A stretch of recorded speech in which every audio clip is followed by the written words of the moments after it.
అయితే నిన్న జగన్మోహన్ రెడ్డి పరామర్శకు వెళ్ళాడు. జవాన్ మృతి ఆ కుటుంబ సభ్యుల్ని పరామర్శించడానికి వెళ్ళాడు. ఎవరైనా సరే పరామర్శించేటప్పుడు కనీసం మనం విచారం వ్యక్తం చేస్తాం, అవునా? అక్కడికి వెళ్ళి నవ్వకూడదు.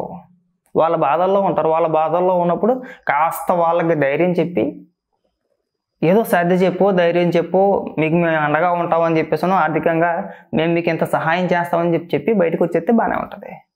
అక్కడికి వెళ్ళి వాళ్ళ దగ్గరికి వెళ్ళి నవ్వుతాడు. నువ్వు అసలు పిచ్చా, లేదంటే నీకేమైనా మైండ్ ఏమైనా పని చేస్తుందా? కొడుకును కోల్పోయి ఉన్నారు తల్లిదండ్రులు. అక్కడికి వెళ్ళి మనం విచారం వ్యక్తపరిచి ఎంతో కొంత వాళ్ళకి మనోధైర్యాన్ని చెప్పే ప్రయత్నం చేయాలి. మీరు ధైర్యంగా ఉన్నానమ్మా అని చెప్పేసి చెప్పే ప్రయత్నం చేయడం అనేసి అక్కడికి వెళ్ళి వాళ్ళ చేతులు పెట్టుకొని కెమెరా చూసి ఇయ్యని అవుతాడండి. ఆ వెనకతలు కొంతమంది పనికి మళ్ళీ అదలు అక్కడికి వెళ్ళినప్పుడు కూడా సీఎం అని నేను అర్థాలి. అసలు మీరు వెళ్ళింది దేనికి? మీరు చేసే పని ఏంటి? అసలు మీకు మానసిక పరిస్థితి మీకు బాగుందా, లేదంటే మిమ్మల్ని పెచ్చోళ్ళు అనాలా? నాకు అర్థం కావట్లా.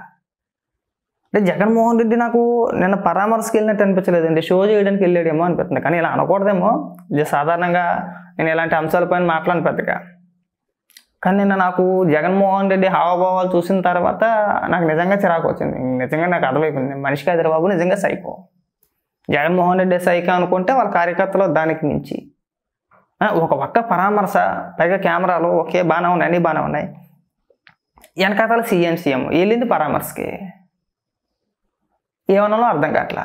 పైగా అక్కడ రెడీగా సాక్షి ఉంటుంది, మన సోషల్ మీడియాలో ఎలివేషన్లో ఆయన ఒక 25 లక్షల రూపాయలు ఇస్తానని చెప్పేసి ప్రకటించాడు. మంచిది, మేము దాన్ని ఏం తప్పు పట్టట్లా.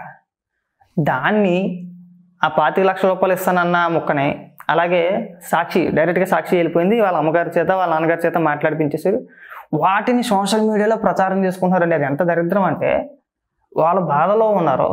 వాళ్ళ బాధలో ఉన్నప్పుడు ఏ నాయకుడు వచ్చినా ఎవరు వచ్చినా మద్దతుగా మాట్లాడినా మనకి కాస్త ధైర్యాన్ని చెప్పినా ఆ నాయకుడి పట్ల ఎంతో కొంత మనం సానుకూలంగానే స్పందిస్తాం. మాట్లాడేటప్పుడు జగన్మోహన్ రెడ్డికి వచ్చారండి, అండగా ఉంటామన్నారండి, మాకు ఒక సంథింగ్ ఏదో మాట్లాడతారు, అండగా పాజిటివ్గానే మాట్లాడతారు. దాన్ని కూడా తీసుకొచ్చి సోషల్ మీడియాలో మా జగనన్న వీరుడు ధీరుడు చూడు. ఇది ఎంత దరిద్రం అంటే, మిమ్మల్ని మించిన పిచ్చనా కొడుకులు ఇంక ఈ ప్రపంచంలో ఇంకొకటి ఉండడేమో.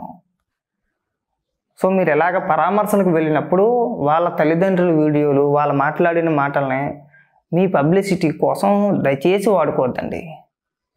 వాళ్ళు ఆల్రెడీ బాధల్లో ఉన్నారు.